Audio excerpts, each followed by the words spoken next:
La sostenibilità non è più solo una questione di sensibilità, ma anche di adeguamento alle normative.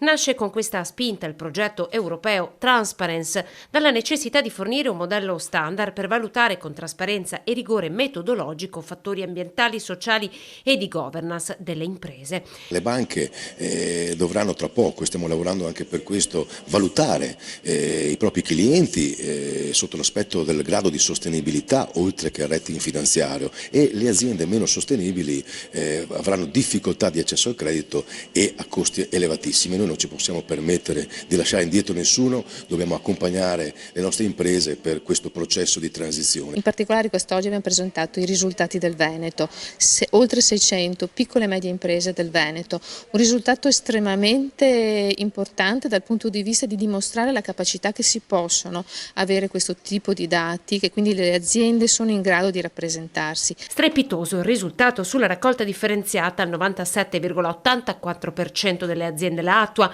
il 24% ha investito in efficientamento energetico, il 27,5% degli impianti produttivi è dotato di impianti di produzione elettrica, di cui il 90% è fotovoltaico. Il 38% delle aziende poi di medie dimensioni ha una figura dedicata alla sostenibilità. Per le piccole e microimprese si scende al 15%. Direi che siamo sulla buona strada, abbiamo una storia alle spalle.